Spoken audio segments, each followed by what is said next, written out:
You are listening to the Daily Escape podcast with Sadie K. Frazier. This episode has been brought to you by Traveling Realms Media.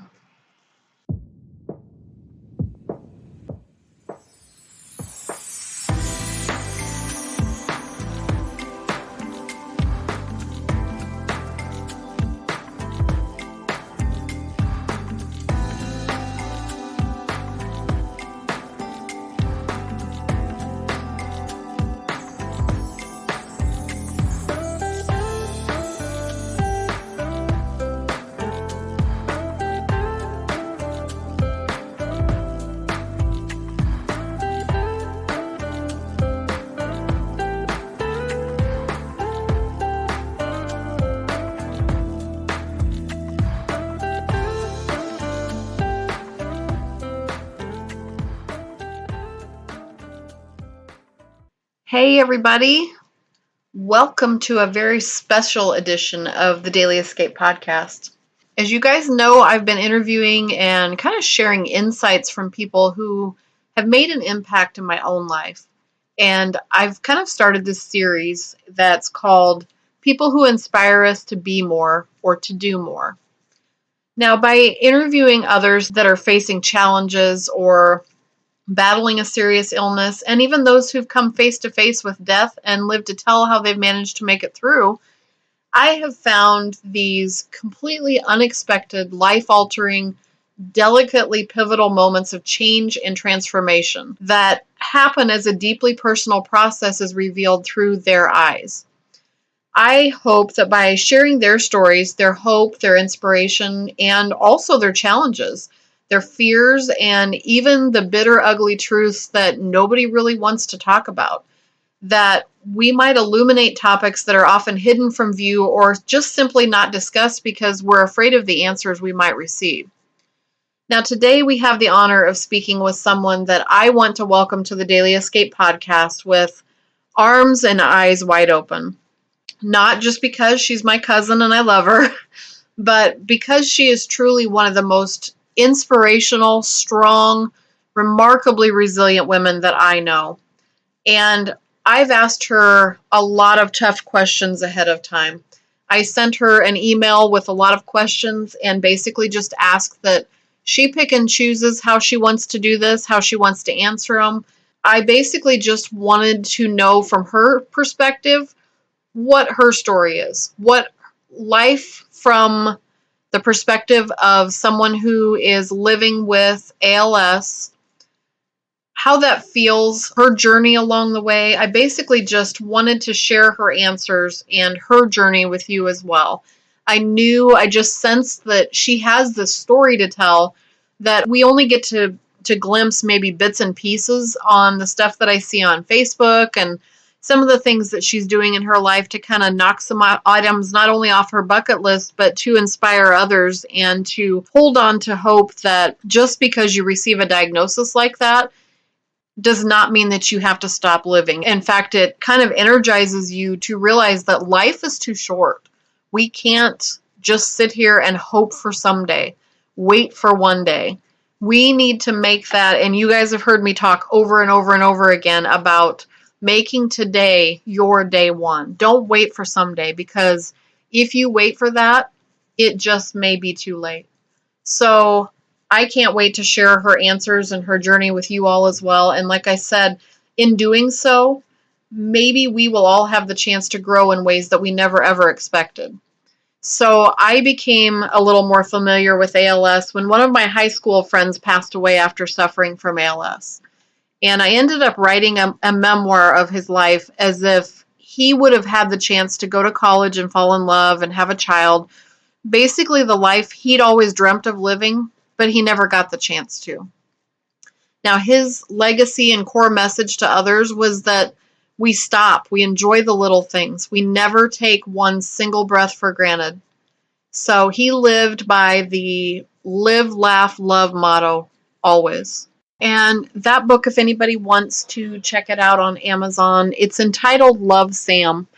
And I literally poured my whole heart and soul into writing this book. There's a whole story behind it that I'll share with you guys someday, but let's just say that I felt led by my friend Sam, who, like I said, had passed away from ALS. And I can't explain how or why it came through in the way it did, but I just felt this overwhelming desire to write his story.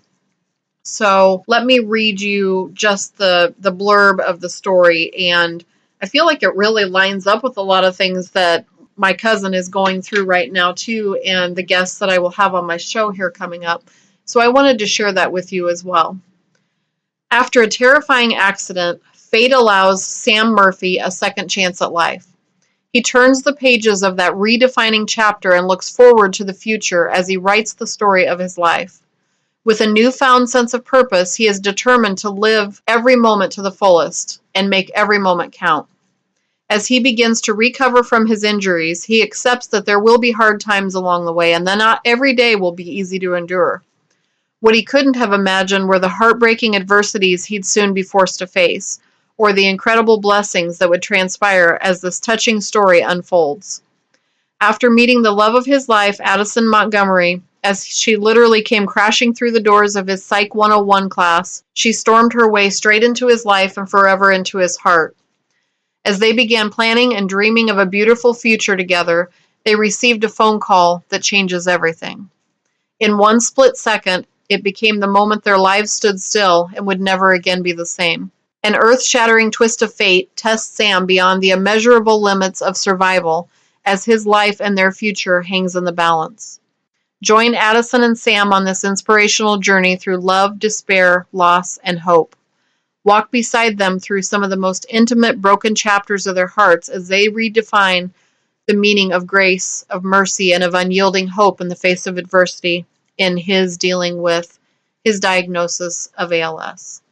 So I hope you guys will stop by and check that out as well. And I hope that not only their story, but also my guest story will reach your heart and speak to you in ways that you had not expected it to. I'd like you to listen to this podcast with an open mind and an open heart as you let her words speak to you and touch you and inspire you to start living today. Now, I know, obviously, but for those of you who don't, I'd like to ask my cousin, Christine Gilmore, to just take a moment to introduce herself and tell us a little bit about herself and who she was before her illness. Welcome, Christine. Hi, thank you for having me. Oh, well, before diagnosis. Well, it was definitely much different than today. I led a pretty active life. I worked as a registered nurse for 26 years. I was a hospice nurse helping people have a good death. And I worked in oncology where I help people live. I was an avid hiker. I enjoyed any outdoor activity. Hiking, snowshoeing, rafting, ziplining. But hiking was my passion. I've really never felt anything like it. It's so hard to describe. When I would reach the top of the mountain, I would feel exhilarated.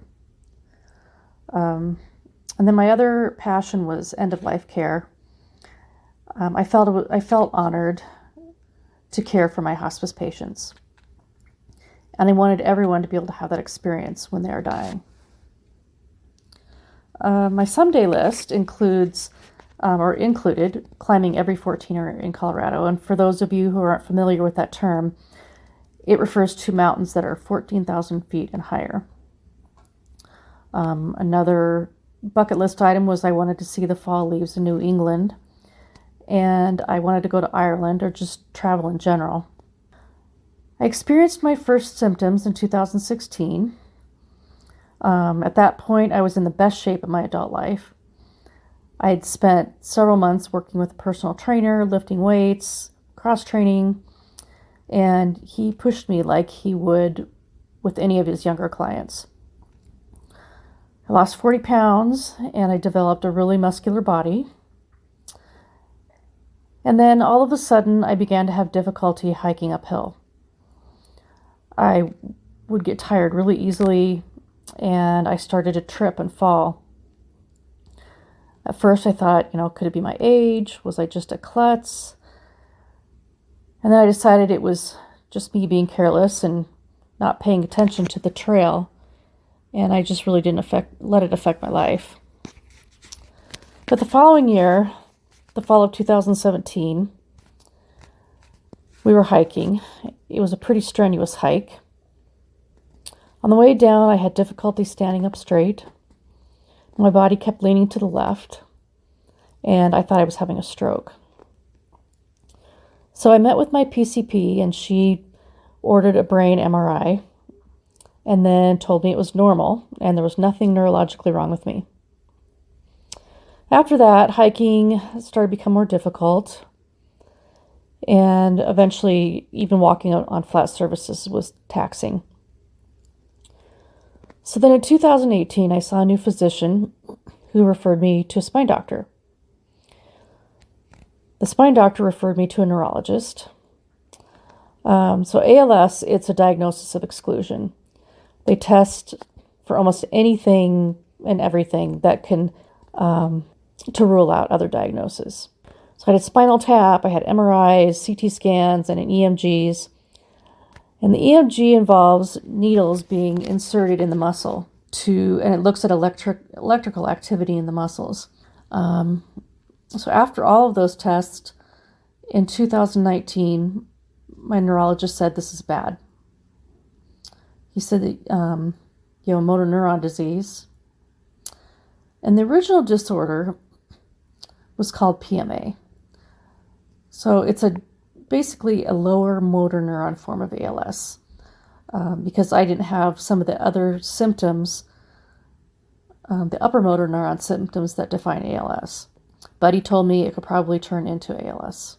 He told me I needed to get my affairs in order, start thinking about a feeding tube, trach, and a ventilator. There are different types of ALS. 10% are familial or genetic. The other 80% are sporadic. They don't know what causes it. There's limb onset, and then there's another type called bulbar, which usually presents with speech and swallowing issues as the first sign. And every patient, though, has a little different experience, but the end result is the same. I will end up being a prisoner in my own body and completely dependent on others to care for me. My prognosis, based on the rate of progression I had been experiencing, was 3 to 7 or 8 years from diagnosis. So we are almost to the 3-year mark. There are people who outlive their prognosis. Of course, I'm hoping to be one of those people. But my condition will continue to progress. There is no cure. There are treatments in clinical trials right now. There's a stem cell treatment that has shown some promise and had reversal symptoms after 1 dose. But the FDA won't approve it because they don't feel it. They feel it didn't help enough people. I don't qualify for any of these trials because they exclude people who have had symptoms for more than 24 months. If my PCP back in 2017 would have referred me to a neurologist and I would have had the appropriate diagnosis, I would have been able to participate in clinical trials at that time. So as you've probably seen on my Facebook page, I occasionally become outraged about things related to disability. One of my biggest pet peeves is parking.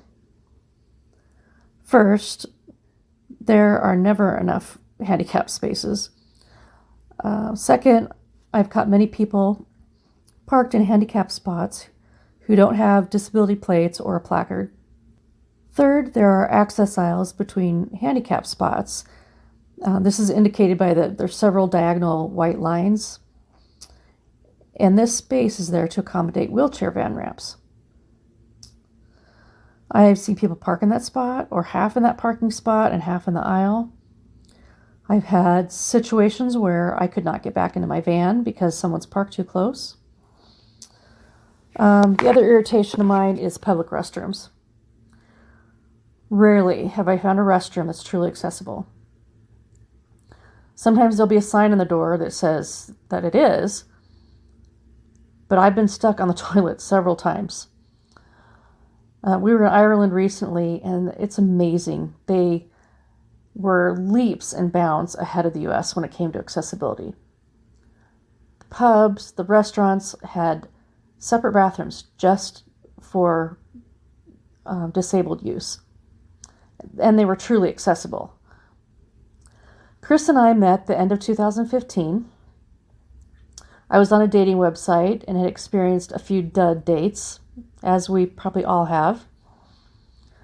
And I was looking for someone who liked to go to church. I liked church, but I wanted someone to sit next to me in church and who had the same beliefs. And I was looking for someone who loved, who loved hiking as much as I did. Chris and I started to chat. I asked him what he did for a living. He told me he worked at a church, and I was like, what? Are you the janitor? Or, but I finally got it out of him that he was a minister. He didn't want to tell me because he didn't want to scare me off. And I guess there are women out there who are specifically looking for a minister. So he didn't put that on his profile. Our first date was December 30th of 2015. And we saw each other 4 days in a row. I'm not very good at playing hard to get. And as they say, the rest is history. Last year he was due for a 3-month sabbatical, which was canceled due to the pandemic. So this year we did his sabbatical, but we named it a sabbatimoon. Part sabbatical, part honeymoon. So he had received a grant which covered all of our travel expenses, and then we also received contributions to our adventure funds from friends and family for wedding presents. We spent 5 weeks traveling. We went to Croatia, Ireland, Maine, Vermont, and Niagara Falls. In Croatia, we did some sightseeing and relaxing, and the weather was beautiful. And then in Ireland, we enjoyed the pubs. And I absolutely love the Irish folk music. I love the way Ireland is, the lifestyle there is so laid back. And they truly seem to care for each other. So, yeah, I'm actually worried about my husband, Chris. During his 3 months off, his only responsibility was taking care of me in our home. And when we were overseas, I required a lot more assistance because the hotels in the United States and Croatia are not set up for someone who's disabled. He went back to work a couple of weeks ago, and the stress has returned. I don't require much care. I require minimal care. But I can't imagine what it's going to be like when I need more help. I mean, he married me. He was fully aware of what he was getting into. Although I don't think you really, really know until you're in the situation. But he's great at listening to my concerns. He encourages me to have as many adventures as I want.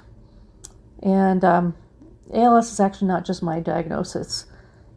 Chris and I have the diagnosis. It's our diagnosis. My happiest moment, there are a few. Anytime I've reached the summit of a mountain, it's, like I said before, it's exhilarating. And I accomplished something that I didn't think I could do. I thrive on positive feedback and accomplishing goals. And also getting married to Chris, knowing that he's committed to me and our disease. Last year I was introduced to Jeff Lockwood. His foundation, the Lockwood Foundation, their mission is to create opportunities in the outdoors for those with disabilities. And Jeff feels like everyone should be able to experience the trails and the mountains in Colorado. So they have these special chairs, they're called trail riders. So it's a chair and it has a wheel underneath, which is kind of like a wheelbarrow kind of wheel. And then there's 2 handles in front and 2 handles in back. And anywhere from 2 to 4 people push and carry the rider. So this is the second year they've done this trip up Mount Elbert, which is the tallest mountain in the Rocky Mountains. And they only take one person at a time, and they chose me this year. partially because of my diagnosis and not knowing what my condition will be next year when they do the trip. So Chris and I, along with 35 volunteers, did the trek in 2 days. When we reached the top, Chris and a couple volunteers helped me take the last few steps to the top. And I'm telling you, you can't even imagine the thrill. You're basically on top of the world. The views are just totally amazing. I couldn't stop smiling. I smiled the entire way down and the entire way home. And while I'd rather use my legs to get to the top, this was the second best thing. So Chris's sister, brother-in-law, and 9-year-old niece also did the climb. So his niece, it was her first 14er, and it was the tallest one in the Rocky Mountains. I was just so proud of her. So then a few weeks after the hike, another man, Barry Sapinski, contacted me through Facebook. He has his own foundation. It's called Challenge to Conquer ALS. So he had seen my hiking video and he wanted to know if I wanted to skydive. Well, of course I did. Chris and I did tandem jumps with the instructors. There's just like climbing a mountain, there's no way to describe it. It was quite the rush. And when we landed, I said, all right, I want to do it again. With that, I definitely gained a sense of accomplishment. I looked fear in the face and I won. I mean, it made me feel like I could do anything.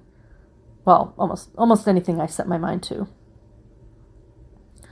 We've talked about scuba diving lessons. There's organizations in Denver that do the lessons in a pool. And once I become certified, we would take a trip somewhere to do the real thing. And there's another organization, there's one in California and one in Australia, that does adaptive surfing, which interests me. And I might even check out adaptive winter sports at a local ski resort. I don't like the cold much, but I'll try anything almost once. So I think people are familiar with Kubler-Ross's stages of grief.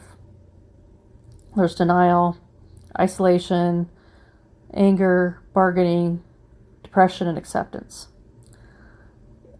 At first, the thought was that someone with a loss went through these stages in order.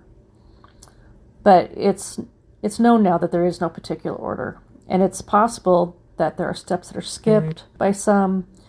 Not everyone reaches acceptance. I seem to be doing the stages simultaneously. It changes depending on the day. I still experience denial, thinking I won't get worse. If I ever do experience depression, it doesn't last long. I allow myself to have a personal pity party for an hour or so, and then I go back to living. So what keeps me going? Being an advocate and helping others keeps me going. Being able to help others on the different Facebook pages, people who are newly diagnosed. I like to provide them with references and answer their questions. And the ALS community has been working hard to get Congress to pass a bill that will allow patients access to potentially life-saving treatments.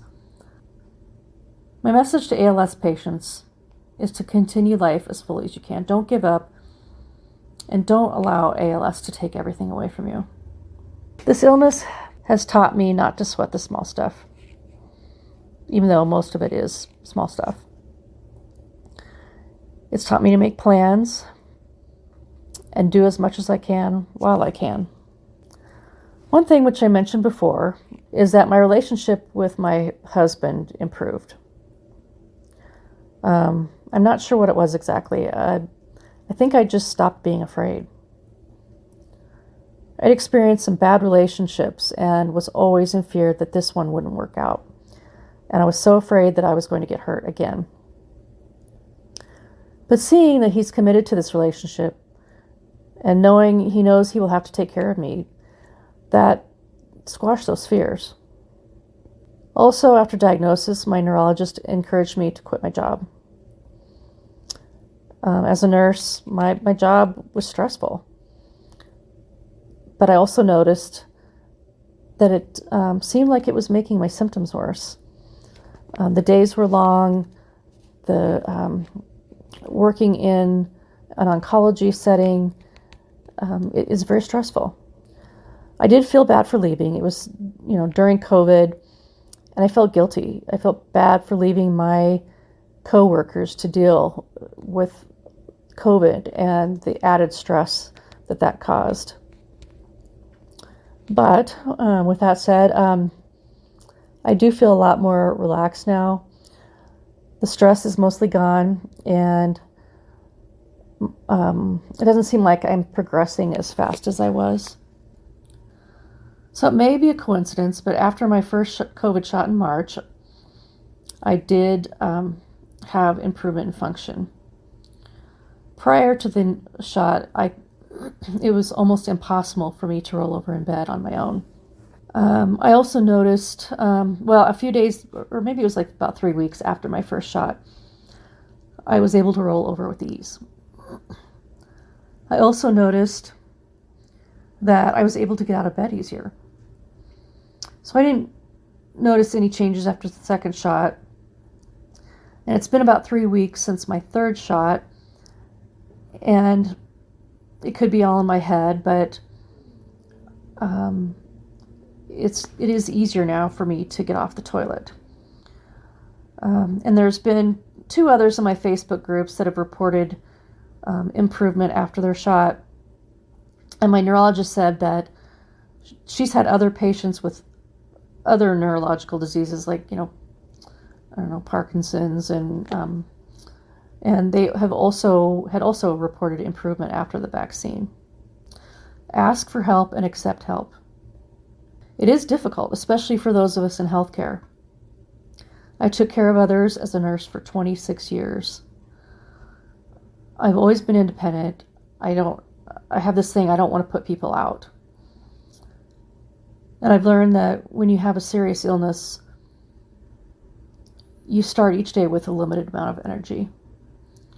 And everything you do that day, getting out of bed, brushing your teeth, taking a shower, it takes away from that reserve. So allowing others to help conserves my energy. So say we're going to go out, we're going to go meet friends in the evening. I try to have a pretty low-key day, and I allow Chris to help me with getting dressed, and I try not to, do a lot around the house. I just try to conserve what energy I can. So yeah, I worked in oncology and hospice. And the patient that influenced me most was a hospice patient. He was a new patient to me, and I had some extra time, and I like to get to know my patients, like who they were before their diagnosis. So he told me about all these travels that he had done, and he lived in some really interesting places. And I told him that, someday I wanted to move to Colorado and spend my free time hiking.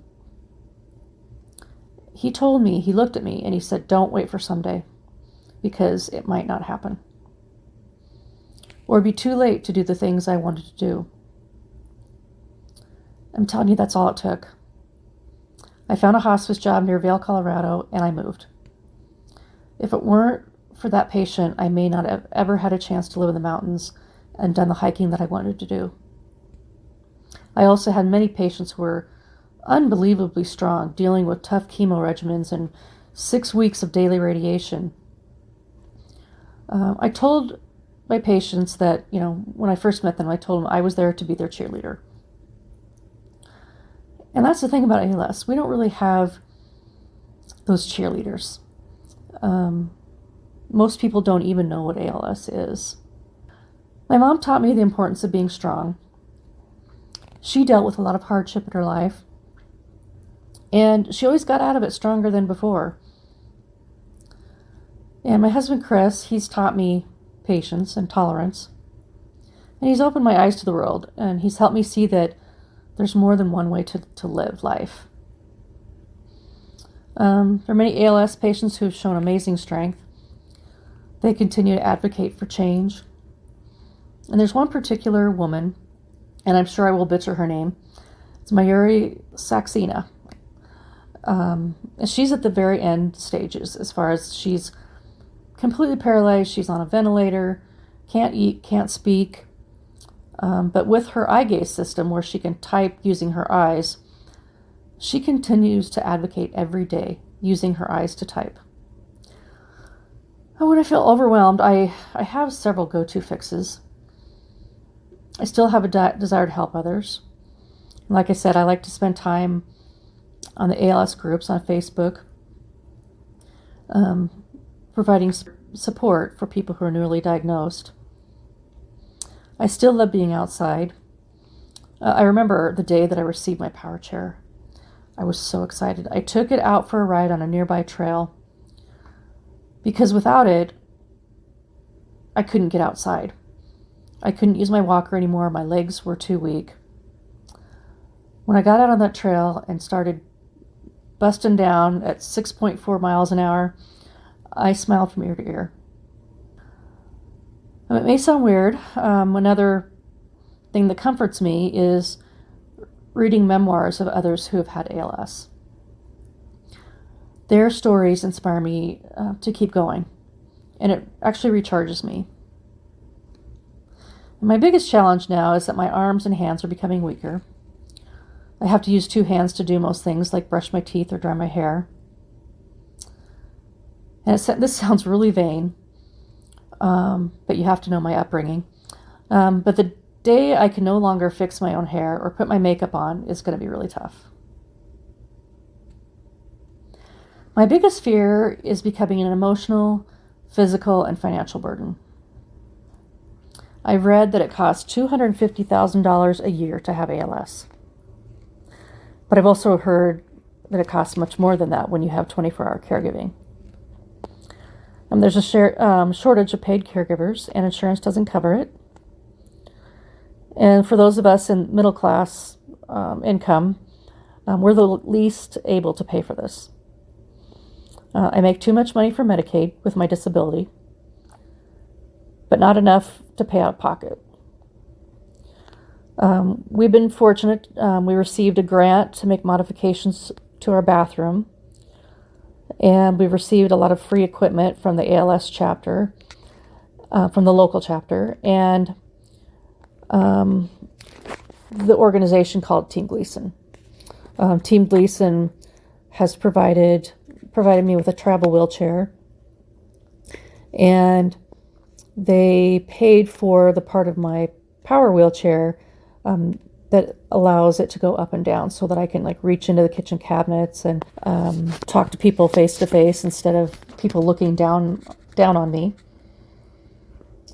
I also fear the changes this could make with my relationship with my husband. I mean, how on earth will he continue to have intimate feelings for me when he's also being my caregiver? I mean, I can't lie. I have enjoyed the attention I've received from my adventures. One of the local news stations in Denver interviewed me about my hike. And I'm pretty vocal, so I've been invited to be on Zoom calls with Congress members from Colorado and Nebraska. My thought is, if you have a problem with something, you need to be part of the solution. And I've also learned that I'm much stronger than I thought I would be. A title. I'm thinking about this. The longest hike. The highest summit. Someday. Or maybe is today someday. I don't know. Of course, I would include the story about the hospice patient who gave me a chance to pursue my dreams. I would include my adventures. And, I just would talk a little bit about how ALS or other disabilities can completely change your life and send you down another path. Yeah, I would like to write my story, maybe even 2 books. I would like to write a book about my nursing career. There's always really good patient stories, especially the ones when I worked in a jail for 1.5 years. I'd also like to write about my life and my ALS journey. I journal off and on. I haven't been really consistent with it, but which I'd like to be. But I'd also like to do a blog. I just haven't figured out how to start it yet. One song that a friend reminded me of is Tim McGraw's Live Like You Were Dying. I've been skydiving and Rocky Mountain climbing I'm not sure he had about the 2.7 seconds on a bull named Fu Manchu, but I may have to substitute a mechanical bull for that. One thing, when I quit working, one of the hardest things was that I felt like I lost my purpose. But then I realized I have the same purpose. My purpose is to help others. It may not be in the same type of setting or the same type of helping, but I do feel like, I've been very vocal, been an advocate. I've opened people's eyes to things like, the disability parking spots, or what accessibility looks like in the U.S. versus what it looks like other places. I don't know, maybe I'll even do like a travel blog, or, write stories for some disability magazines, kind of to help other people know what's available, places to stay in other countries, transportation, those kinds of things. What I really wish is, I wish I had my legs back, because I truly miss hiking. That was the one thing that, really, really kept me going. It helped me de-stress on my days off. It helped me with my anxiety. It got me away from all the noise of the city, and I felt like I just, in so many parts of my life I felt like a failure. And hiking, I don't know, it just helped me feel better about myself, like I really can do something. And I wish I had more time to travel. And as time goes on, it is going to be much more difficult to travel. And so I want to try to do as much as I can now. So yeah. Again, I want to thank you for having me.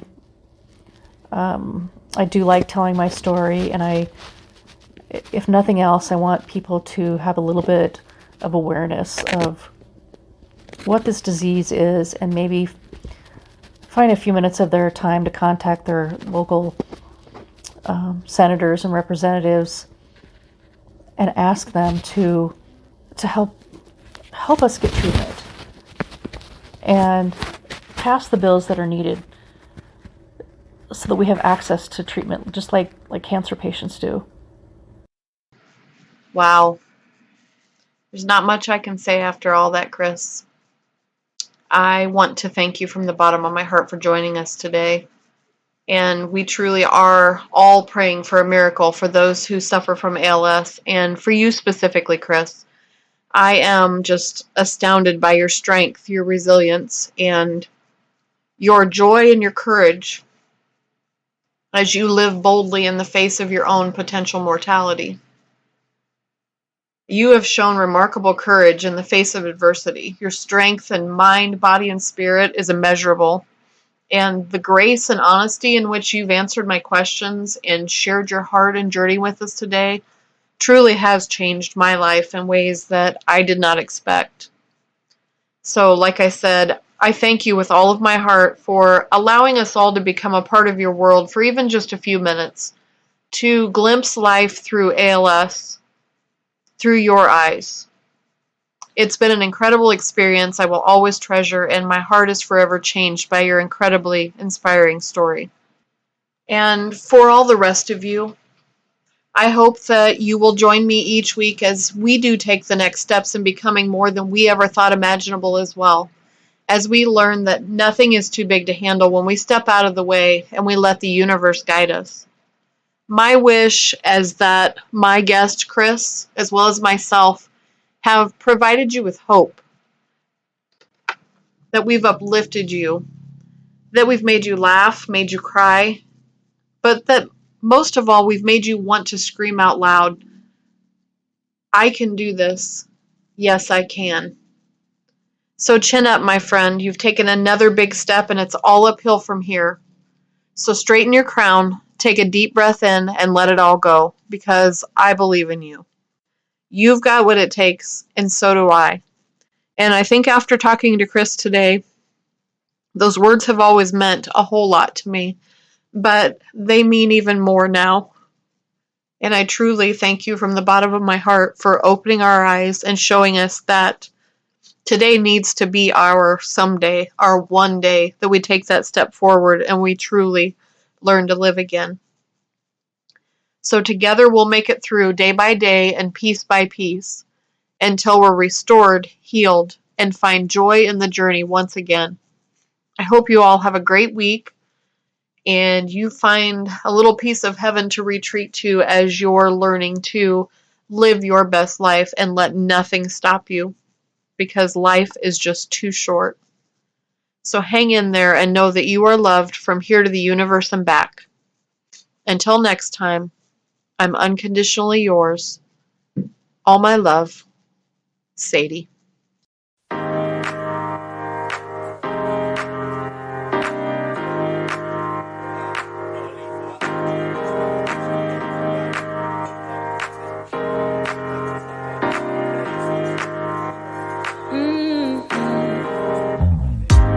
Come out and play.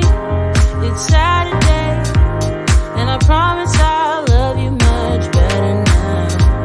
The sour taste will wash away, 'cause I promise I'm better now. Wouldn't hold it against you if you say that you don't wanna get close to me, close to what we used to be. But I just feel like dancing. Are you feeling it too? Oh baby, won't you love me? Won't you love me? Won't you love me? Love me like yesterday. Don't you feel it? How it feels, babe.